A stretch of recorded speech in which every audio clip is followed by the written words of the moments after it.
Hello friends, मैं हूं अजीज शेख। आप देख रहे हैं movie stock movie explain channel, जिस पर मैं शुरू कर रहा हूं लॉक एंड की के सीजन 2 को, यानी कि इसके स्टार्ट के 2 एपिसोड्स को। और ऐसे ही आपको एक वीडियो में दो एपिसोड्स की वीडियो जल्द से जल्द मिलती रहेगी, ताकि आपका मजा इस सीरीज को लेकर बिल्कुल भी खराब ना हो। चलिए अब आपके टाइम को बिल्कुल भी ना वेस्ट करते हुए एक स्पॉइलर वार्निंग के साथ शुरू करते हैं इस वीडियो को, यानी कि रिकैप के सेक्शन को। लेकिन उससे पहले एक छोटी सी रिक्वेस्ट भी, जो है इस चैनल को सब्सक्राइब, वीडियो को लाइक और शेयर करने की।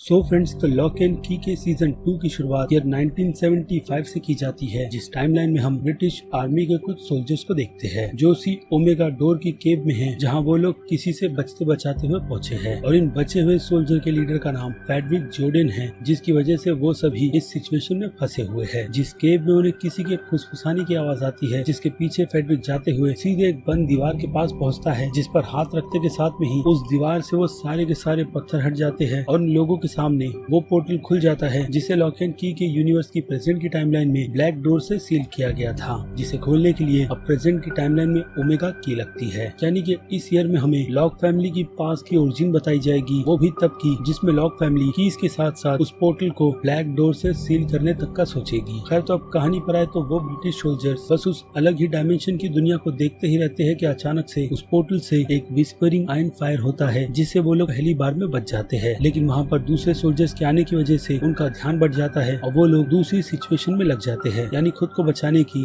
जिस गन फायरिंग के दौरान उनमें से एक ब्रिटिश सोल्जर को उस पोर्टल से निकलता हुआ विस्परिंग आयरन लग जाता है, जिसके बाद वो डीमन में कन्वर्ट हो जाता है और सामने की आर्मी के लोग उस पर गोलियां दागते रहते हैं, जिसका उस पर ज्यादा असर नहीं होता। लेकिन वो लोग इस चीज में सक्सेस होते हैं कि गन के उस फायर की वजह से वो शख्स सीधे उस डायमेंशन में गिर जाता है। लेकिन ये सब कुछ फेडरिक अपनी आंखों से देखता है और खुद को उस पोर्टल के आगे खड़ा कर लेता है, जिसके बाद वहाँ से निकला विस्परिंग आयरन उसके शरीर में जाता है और वो भी डीमन में कन्वर्ट हो जाता है। लेकिन कुछ हो उससे पहले ही ये कहानी पास से प्रेजेंट में आ जाती है, जो टाइमलाइन सीजन 1 के 4 महीने बाद की है। और जगह अब भी वही है, यानी कि ब्लैक डोर के बाहर ईडन और गेब खड़े हैं, जो लोग वहाँ पर विस्परिंग आयरन को ढूंढने के लिए आए हैं। और उनकी तलाश वहाँ पर खाली नहीं जाती, क्योंकि गेब को वहाँ पर टोटल 2 विस्परिंग आयरन मिल जाते हैं, जिसे लेकर वो लोग वहाँ से जाने ही वाले होते हैं कि कुछ पुलिस ऑफिसर्स वहाँ पहुँचकर उन्हें उस जगह से निकलने के लिए कहते हैं, क्योंकि शाम होते ही वो पूरी केव पानी से भर जाती है। लेकिन वो ऑफिसर्स अपने सामने उस ब्लैक डोर को देखकर काफी ज्यादा शॉक में होते हैं। लेकिन उनकी परेशानियों को बढ़ाने के लिए ईडन वहाँ पर क्राउन की पहन लेती है और शैडोज को बुलाकर उन दोनों ही ऑफिसर्स को वहाँ पर मरवा देती है। जिसके बाद अगले सीन में हम किंजी को उसकी दुनिया में देखते हैं, यानी कि हेड की मदद से वो काफी रिलैक्स फील करती है और अपने काम को भी ज्यादातर तो आकर यहीं पर खत्म करती है, जो कि अब भी वो वहाँ पर अपनी अपकमिंग फिल्म के पोस्टर को बनाकर कर रही है, जिसकी मदद से किंजी के दोस्तों ने अपनी वो फिल्म भी बनाकर रेडी की थी। और फिर किंजी वहाँ से बाहर निकलकर सीधे अपने बेडरूम में आ जाती है, जहाँ कुछ ही सेकंड्स बाद उसका भाई टाइलर भी आता है उससे हेड की लेने के लिए। जिसके बाद वो दोनों आपस में की को एक्सचेंज करते हैं और किंजी बदले में अपने भाई से मेंडिंग की लेती है, क्योंकि उसे अपने कपड़ों को ठीक करवाना है। और साथ ही साथ वो अपने भाई टाइलर को उसकी फिल्म के प्रीमियर पर आने के लिए भी कहती है, जिसके रिप्लाई में टाइलर अपनी बहन को हाँ ही कहता है और वहाँ से चला जाता है। और दूसरी तरफ नीना घर में ऊपर की तरफ कुछ आवाजें सुनती है, जहाँ पहुँचते के साथ में ही वो ये देखती है कि बॉडी बस अपने हाथों से काफी वजन सोफे को उठाकर उस रूम से बाहर निकालने की कोशिश कर रहा है, जिसे देखकर नीना पूरी तरीके से हैरान हो जाती है। अब बॉडी अपनी माँ को समझाता है कि उसे नई की और बेल्ट मिला है, जिसे हर्क्यूलिस की बुलाया जाता है, यानी इस की मदद से काफी स्ट्रॉन्ग बना जा सकता है। जो बात नीना को वहाँ पर बस कुछ ही देर के लिए याद रहती है और बाद में वो भूल भी जाती है, क्योंकि बड़े इस मैजिक को याद नहीं रख सकते। अब बॉडी चाहता है कि उसकी माँ इन सभी चीजों को याद रखे, लेकिन फिलहाल तो सिचुएशन बड़ों के लिए बिल्कुल ही अलग है। जिसके बाद नीना वहाँ पर अपने बेटे से यही कहकर जाती है कि उसके अंकल डंकन आने वाले हैं अपने बॉयफ्रेंड के साथ, इसलिए उसे भी तैयार हो जाना चाहिए। और फिर दूसरे सीन में हम देखते हैं कि किंजी शहर में घूमकर लोगों को अपनी फिल्म के बारे में बता रही है, ताकि लोग रात को उसके फिल्म के प्रीमियर पर आए। और दूसरी तरफ गेब भी वहाँ पर आ जाता है अपनी गर्लफ्रेंड को सरप्राइज देने के लिए, जो उसके साथ उसी लॉबस्टर के कॉस्ट्यूम में अपनी फिल्म को प्रमोट करना शुरू कर देता है। लेकिन फिलहाल तो ज्यादा लोग इस फिल्म में इंटरेस्टेड नहीं है। जिसके बाद किंजी वहाँ पर स्कॉट का जिक्र भी करती है, जो फिलहाल तो फिल्म की एडिटिंग के चक्कर में शहर से बाहर गया हुआ है। यानी किंजी कहीं न कहीं अब भी स्कॉट को पसंद करती है और ये चीज गेब भी वहाँ पर साफ साफ नोटिस करता है, क्योंकि किंजी उस बात को काट कर वहाँ से सीधे चली जाती है। और फिर अगले सीन में हम टाइलर को उसकी गर्लफ्रेंड जैकी के साथ देखते हैं, जहाँ दोनों बैठकर पढ़ाई की ही बात कर रहे हैं। लेकिन टाइलर वहाँ पर पढ़ना बिल्कुल भी नहीं चाहता, बल्कि वो अपनी गर्लफ्रेंड के साथ मिलकर कीज को और एक्सप्लोर करना चाहता है। लेकिन जैकी उसे यही बात बताती है कि छुट्टी अभी खत्म होने वाली है, पढ़ाई भी बहुत सारी बाकी है। और इसके अलावा वो लोग शहर के बाहर नए कॉलेज में एडमिशन भी करना चाहते हैं, जहाँ उन दोनों को एडमिशन मिले। जिसके बाद टाइलर जैकी की बात को काटकर उसे हेड की यूज करने के लिए कहता है, ताकि वो उसके दिमाग में उन बुक्स को डालकर उसकी पढ़ाई को आसान कर दे, जो बात जैकी को भी पसंद आती है। और फिर क्या वो दोनों अपने काम पर लग जाते हैं। और फिर दूसरे सीन में हम ऑफिसर डेनियल को नीना के घर पर देखते हैं, जो उसे वहाँ पर एली के केस का अपडेट देने आया है कि अगर ऐसी ही वो गायब रही तो जल्दी उसके केस को भी बंद कर दिया जाएगा। जहाँ दूसरी तरफ बॉडी भी इस बात को सुन रहा होता है, जिस बात से उसका दिल टूट जाता है और वो वहाँ से भाग जाता है। वो भी सीधे ऊपर के कमरे में, जहाँ अपना गुस्सा निकालने के लिए वो फिर से हरक्यूलिस के बेल्ट को पहनकर उसे की मदद से एक्टिवेट करता है और सोफे को गुस्से से उठाकर बाहर ले जाने की जबरदस्ती की कोशिश करता है। जिस दौरान उस दरवाजे का हल्का सा डोर टूट जाता है, जिसे देखकर बॉडी शांत भी हो जाता है। और फिर उसकी ये शांति उसे दूसरे कामों में बिजी कर देती है, जिसके चलते वो उस कमरे के ऊपर के पड़े हुए कबर्ड में से एक काफी बड़े स्कल को उतारता है और सीधे वहाँ से भाग जाता है। जिसके बाद अगला सीन स्कूल के कैंपस का दिखाया जाता है, जिस कैंपस में गेब ईडन के साथ मिलकर उस की को मेल्ट कर चेक करता है कि यह अब भी काम कर रही है या नहीं, जो कि हीट के मिलते के साथ में ही तुरंत मेल्ट होना शुरू हो जाती है, यानी कि ये काम कर रही है। और की हाउस में बॉडी अपने भाई बहनों को उस रैट के बड़े स्कल को दिखाता है और ये चिंता भी जताता है कि इसके जैसे और भी रैट्स जिंदा हो भी सकते हैं या नहीं, और ऐसी मुसीबतों के लिए उन्हें पूरी तरीके से प्रिपेयर रहना चाहिए। जिसके जवाब में टाइलर और किंजी उसे यही कहते हैं कि ये चीज मर चुकी है, इसलिए उसे टेंशन लेने की जरूरत नहीं। जिसके जवाब में बॉडी उन्हें यही कहता है कि उनके पास बस कुछ ही कीज है, जिसे वो लोग बस अच्छी तरीके से यूज कर सकते हैं, लेकिन वो लोग अभी भी उसमें एक्सपर्ट नहीं हुए।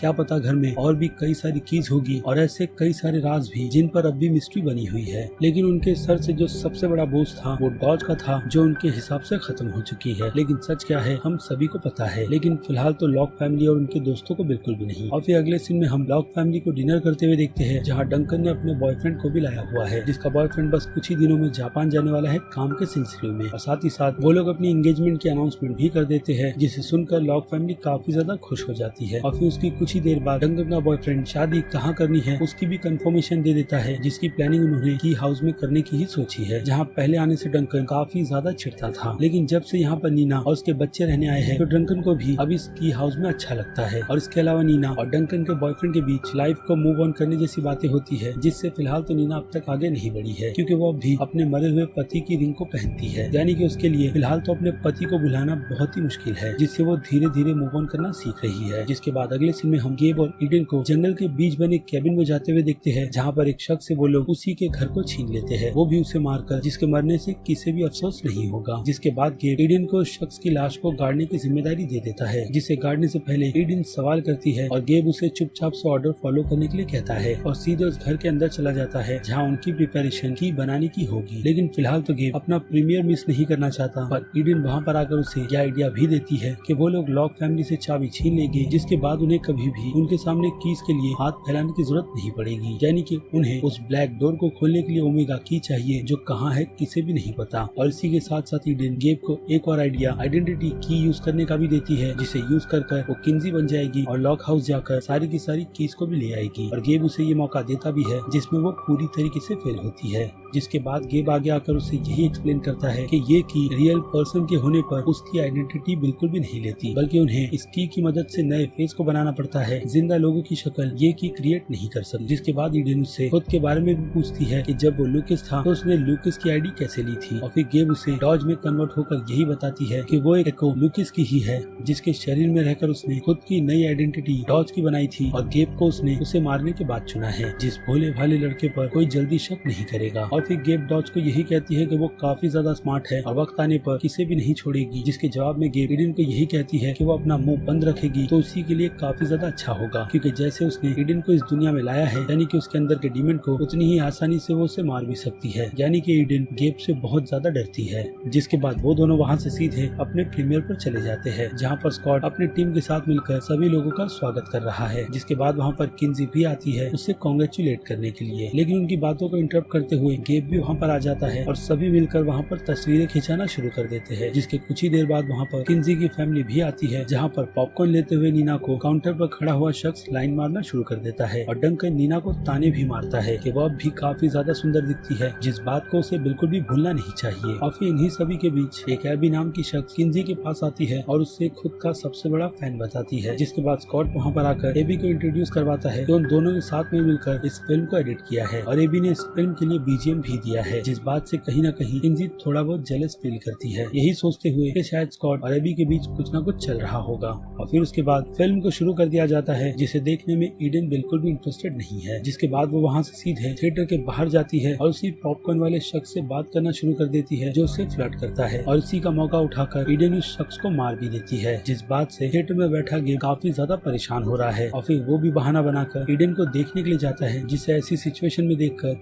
वो जल्द से जल्द उस शख्स की लाश को वहाँ से हटाने के लिए उसे कहता है, वरना चीजें काफी बिगड़ सकती है। और दूसरी तरफ किंजी खुद को अकेला महसूस करती है गेब के जाने की वजह से। और वही थिएटर में बॉडी कोक अपनी माँ के कपड़ों पर गिरा देता है, जिसके बाद नीना वहाँ से उठकर सीधे बाहर चली जाती है और बाहर जाकर वो गेब, ईडन और उस शख्स की लाश को घसीटते हुए उन दोनों को देख लेती है। लेकिन जैसे ही वो जाकर दूसरे डोर को खोलती है तो एनीवेयर की मदद से तो वहाँ से गेब निकल चुका होता है और नीना काफी ज्यादा शॉक हो जाती है, क्योंकि वो डोर थिएटर का दूसरा एंट्रेंस है। जिसके कुछ ही देर बाद फिल्म भी छूटती है और गेब थिएटर के टॉयलेट के दरवाजे से बाहर निकलता है और बाहर निकलकर वो नीना को उन्हीं की बातों में फंसा देता है, यही कहकर कि ये सब शायद उनका वहम होगा, बाकी और कुछ भी नहीं। और नीना भी कंफ्यूज होती है गेब की उस बात को सुनकर। और फिर दूसरी तरफ फिल्म छूटने के बाद डंकन स्कॉट की तारीफ कर रहा था और उस फिल्म के वीएफएक्स की, जिसके जवाब में स्कॉट यही कहता है कि उसकी टीम के पास फिल्म बनाने का मैजिक है, जिस बात से किंजी भी एग्री करती है। और फिर स्कॉट वहाँ से जाते हुए किंजी को पार्टी में आने के लिए भी कहता है, जो बस बीच के पास ही है। जिसके बाद किंजी भी वहाँ पर आती है और गेब उसे वहाँ पर अकेले में देखकर धमकी देता है, वो भी उसकी गर्दन को पकड़कर कि दोबारा उससे ऐसी गलती होनी नहीं चाहिए। जिसके बाद वो वहाँ से किंजी को बहाना बनाकर चला जाता है कि उसकी तबीयत ठीक नहीं। और दूसरी तरफ टाइलर और उसकी गर्लफ्रेंड जैकी उन्हीं फिल्मों की बात कर रहे होते हैं, जिसे लेकर जैकी काफी ज्यादा कंफ्यूज है कि स्टूडेंट के पास ऐसे अच्छे वीएफएक्स बनाने के लिए पैसे कहाँ से आए। और टाइलर इस बात से काफी ज्यादा कंफ्यूज है कि जैकी उन कीज के बारे में कैसे भूल सकती है, क्योंकि वो कीज के बारे में ज्यादा कुछ भी नहीं जानती।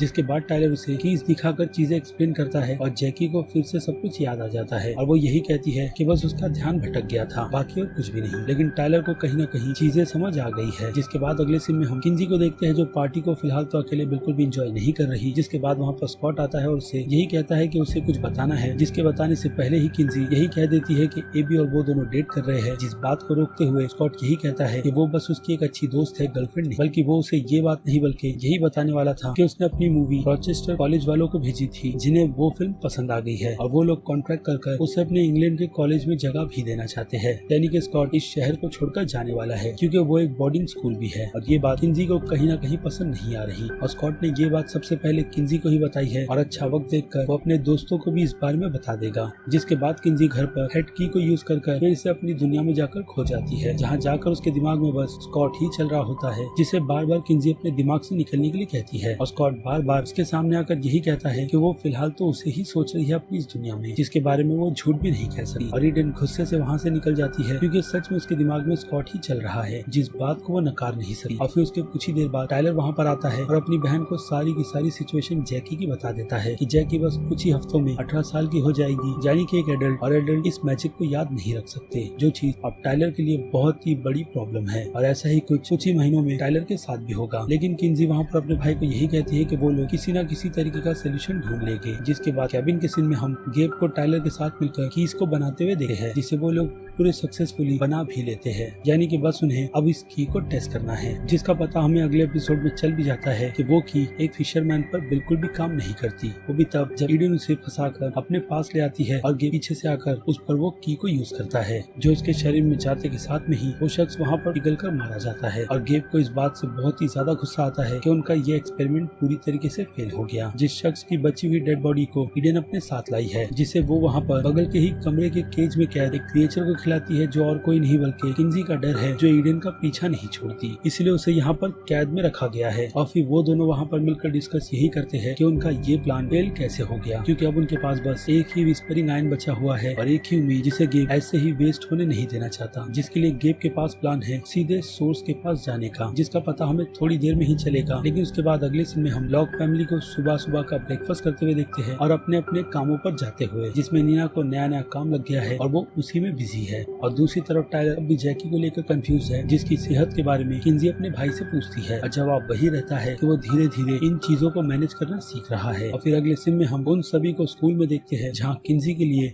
गेब ने अलग ही प्रिपरेशन कर रखी है डिनर की, जिस ऑफर को वो बिल्कुल भी मना नहीं करती। और दूसरी तरफ नीना अपने काम में बिजी है, जिस काम को इंटरप्ट करते हुए वहाँ पर जॉर्ज नाम का कैरेक्टर आता है और उन दोनों के बीच हिस्ट्री के लेक्चर को लेकर बात होती है। यानी कि जॉर्ज का पहला इंप्रेशन नीना पर बिल्कुल भी फिट नहीं बैठता, क्योंकि वो वहाँ पर आते के साथ में ही उसे उसका काम बताने लगता है कि उसे पुरानी लकड़ियों को दिखने देना चाहिए, न कि कारपेट डालकर ढक देना चाहिए। जिस बात से नीना उसे यही कहती है कि उसका काम वो जानती है और वो बीच में आकर उसके काम में बिल्कुल भी टांग ना अड़ाए और अपना काम करे। जिसके बाद जॉर्ज वहाँ से सीधे चला जाता है। और दूसरी तरफ बात करें बॉडी के कैरेक्टर की, तो बॉडी के स्कूल में सभी को होमवर्क उनकी कहानी का दिया गया था, जिसमें से बॉडी की कहानी सभी को काफी ज्यादा फनी लगती है, क्योंकि बॉडी वहाँ पर हरक्यूलिस की बात कर सभी को हंसाने लग जाता है। जिस बात से बॉडी को भी काफी ज्यादा गुस्सा आता है, क्योंकि उसकी टीचर उसकी इस कहानी को बेबुनियाद कहती है और असली कहानी लिखने के लिए कहती है। लेकिन वहीं पर एक शख्स बॉडी की कहानी से काफी ज्यादा इम्प्रेस हुई है, यानी कि उसकी नई नई दोस्त जो उसे बिल्कुल भी अजीब नहीं समझती। लेकिन बॉडी को कहीं न कहीं अपनी उस नई दोस्त पर शक है, जिससे रिसर्च के बाद वो सबसे पहले अपनी की दिखाकर यही टेस्ट करता है कि वो कहीं डॉज तो नहीं। जिसके बाद वो लड़की बॉडी के हाथ से वो की ले लेती है और बॉडी का शक ही रह जाता है। और फिर वो दोनों आपस में अपनी बातें करते हैं, यही बताते हुए नेक्स्ट ईयर उसने अपनी माँ को खोया था, जिसका गम उसे आज भी है। इसी के साथ साथ वो बॉडी के राज के बारे में भी पूछती है, यानी कि कीज के बारे में। और बॉडी उससे प्रॉमिस लेकर उसे सारी की सारी डिटेल्स दे देता है। इसके बाद हम अगले सीन में जॉर्ज के कैरेक्टर को क्लास के बच्चों का लेक्चर लेते हुए देखते हैं, जो कि उनका नया हिस्ट्री टीचर है। और इस टेस्ट के लिए क्लास के ऑलमोस्ट सभी के सभी बच्चे रेडी है, लेकिन जैकी नहीं, जो वहाँ पर आकर यही भूल जाती है कि उसने कुछ पढ़ाई की भी थी या नहीं। जिसके बाद वो सीधे वहाँ से उठती है और पेपर की खाली क्वेश्चन की शीट जॉर्ज को दे देती है, यही कहकर कि उसने कोई भी पढ़ाई नहीं की। और ये बात टाइलर को काफी ज्यादा बुरी लगती है। और दूसरी तरफ स्कूल में किंजी एबी को सारी की सारी सच्चाइयाँ बता रही है, क्योंकि अब वो भी उनके ग्रुप का एक हिस्सा है, जिसके बारे में एबी को और भी जानना है। लेकिन फिलहाल तो उसके सभी के सभी दोस्त अपनी बाकी दूसरी बातों में लग जाते हैं, उसे यही कहकर कि धीरे धीरे वो भी सब कुछ समझ जाएगी। और इसी बीच किंजी स्कॉट को टोकते हुए उसकी बात अपने दोस्तों को बताने के लिए कहती है, जिसके बाद स्कॉट अपनी वही सारी की सारी बातें जो उसने किंजी के साथ की थी अपने दोस्तों के साथ शेयर करता है। लेकिन वो एक प्रॉमिस भी करता है कि जाने से पहले वो उन्हें कहानी लिखकर दे देगा। और दूसरी तरफ बॉडी की स्कूल छुट्टी है, जहाँ से निकलते वक्त वो अपनी नई दोस्त जिमी को यही कहता है कि वो इन सब के बारे में किसे भी ना बताए। और जिमी उसे यही कहती है कि अगर वो ये बात किसे बताएगी भी तो कोई भी उसकी बात का यकीन नहीं करेगा। जिसके बाद बॉडी की माँ वहाँ पर आती है और बॉडी अपनी माँ से जिमी को इंट्रोड्यूस करवाता है, जिसके कुछ ही देर बाद जिमी के पिता भी वहाँ पर पहुँच जाते हैं, जो और कोई नहीं बल्कि जॉश है, जिसे देखकर नीना सीधे अपने बेटे को लेकर वहाँ से चली जाती है। और दूसरी तरफ किंजी गेब के साथ डिनर पर आई है, जहाँ गेब उसे बातों में फुसलाकर पहले तो स्कॉट के बारे में पूछता है कि उसके और स्कॉट के बीच क्या चल रहा है और स्कॉट के जाने से वो दुखी भी है या नहीं। जिसके जवाब में ऑब्वियसली किंजी उसे ना ही कहती है, यही रिप्लाई करते हुए कि अगर वो जाएगा तो उसके फ्यूचर के लिए ही काफी ज्यादा अच्छा रहेगा। जिसके बाद गेब मुद्दे पर आता है और किंजी से यही कहता है कि उसने कभी ये नहीं सोचा कि इन कीज को किस तरीके से बनाया गया होगा और क्या उसे इस बारे में पता भी है या नहीं। जिसके जवाब में किंजी उसे फिर से ना कहती है, यही बताते हुए कि उसके पिता ने कभी भी उनके साथ बैठकर इस की के बारे में डिस्कशन नहीं की और ना ही वो ज्यादा हिस्ट्री अपनी फैमिली की जानती है। जिसके बाद गेब उसे यही कहता है कि उसे कहीं ना कहीं अपने पूर्वजों के बारे में पता होना चाहिए। जिसकी बात को घुमाकर किंजी सीधे गेब पर आ जाती है और यही कहती है कि वो भी ऐसा ही चाहती है, गेब और उसकी पूरी की पूरी फैमिली को जानना। जिसके जवाब में गेब उसे यही कहता है कि उसकी फैमिली फिलहाल तो मैजिकल बिल्कुल भी नहीं और ना ही उनका ध्यान अपने बच्चे पर रहता है। जिसके बाद वो दोनों सीधे हमें अगले सीन में लॉक हाउस में दिखाए जाते हैं, जहाँ पर किंजी गेब को यही बताती है कि गेब को किंजी के बारे में सब कुछ पता है, यहाँ तक कि वो दोनों 4 महीने से साथ में है और किंजी ने उसे अपनी सारी की सारी मेमोरीज भी बताई है। लेकिन कभी भी उसने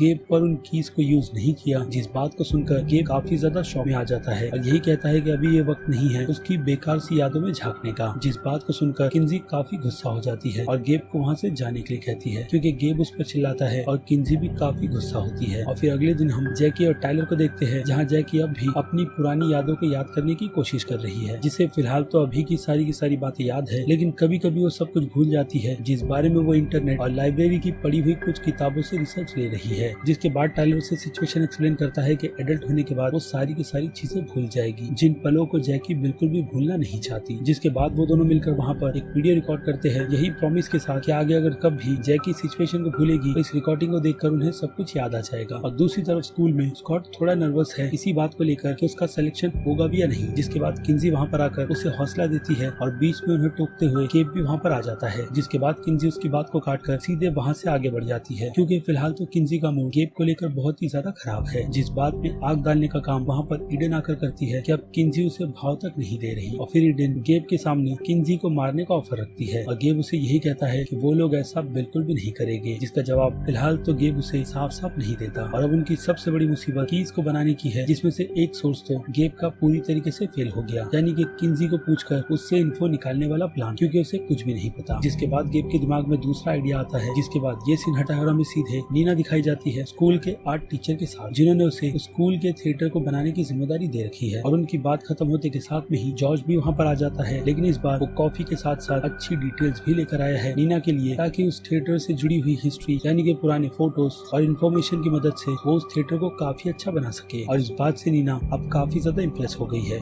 जिसके बाद जॉर्ज उसे कहाँ रहता है वो भी बताता है, क्योंकि वो इसी स्कूल के स्टूडेंट्स के साथ अपने खुद के अलग कमरे में रहता है, जो उसे काफी सस्ता इसी काम के साथ मिला है। और इसी बात को खत्म कर जॉर्ज सीधे अपने घर पर जाता है और नीना अपने काम पर, जहाँ पर हम ट्विस्ट जॉर्ज के घर में रखा हुआ की हाउस के मॉडल को देखते हैं। यानी कि जॉर्ज को कहीं न कहीं की हाउस की हिस्ट्री में बहुत ही ज्यादा इंटरेस्ट है, इसलिए वो लॉ फैमिली के करीब जा रहा है। जिसके बाद अगले सीन में हम फिर से किंजी और टाइलर को देखते हैं जैकी की ही सिचुएशन को एक्सप्लेन करते हुए, और अब टाइलर को डर खुद की याददाश्त को मिटने का भी लग रहा है। जिसके बाद वो और बॉडी ही बचेगी इस सिचुएशन से डील करते हुए, और फिर कुछ सालों बाद सिर्फ अकेला बॉडी, इसलिए उन्हें जल्द से जल्द इसका सोल्यूशन निकालना होगा। जिसके बाद अगले सीन में हम गेब को पूरी प्लानिंग के साथ की हाउस में एंटर करते हुए देखते हैं, जहाँ फिलहाल तो अकेला सिर्फ बॉडी ही है, जिसे इम्प्रेस कर या फिर कह लो झूठ बोलकर वो घर में घुस जाता है और बॉडी को अपनी बातों में फंसाकर वो उससे घोस्ट की को यूज करने के लिए कहता है। लेकिन इसके पहले वो लोग कीज की मदद से कई सारी मस्ती करते हैं, जो कि एक्चुअल में गेब का प्लान है, ताकि वो बॉडी को कन्विंस कर सके। और बॉडी इसके लिए मान भी जाता है, यानी कि कई मस्ती के बाद वो सीधे उसे घोस्ट की दे देता है, जिसे लेकर वो दरवाजे के बाहर जाकर किससे मिलना चाहता है। जिसके बाद अगले सीन में हम किंजी को एरन के पास बैठा हुआ देखते हैं, जो हर हफ्ते एरन से मिलने के लिए आती रहती है। यही कहकर एरन उसके पिता की काफी ज्यादा खास थी, यानी कि उनकी एक्स, जो कई सालों से ऐसी ही सिचुएशन में बिल्कुल शांत है। लेकिन वहीं पर किंजी को एक आइडिया भी आता है, जिसके बाद वो टाइलर को कॉल कर सीधे हॉस्पिटल बुलाती है। और फिर अगले सीन में हम गेब और बॉडी को देखते हैं, जिससे की लेकर गेब अपने मिशन पर चला गया है, वो भी चेम्बरलिन लॉक से मिलने के लिए, यानी कि उनके भूत से, जिनसे वो की बनाने का राज निकालना चाहता है। यही झूठ कहकर कि वो किंजी को इम्प्रेस करना चाहता है। और चेम्बरलिन उसे की बनाने का फॉर्मूला बताते हैं कि विस्परिंग आयन से की फाइनल तब बनती है जब उस पर खून की कुछ बूंदे डाली जाती है। और गेब ये बात सुनकर काफी ज्यादा खुश हो जाता है और सीधे अपने काम पर चला जाता है की बनाने के, वो भी बॉडी को बिल्कुल इग्नोर कर मानो जैसे कि उसका काम निकल गया, जो कि एक्चुअल में निकल ही चुका है। और दूसरी तरफ हॉस्पिटल में किंजी का प्लान है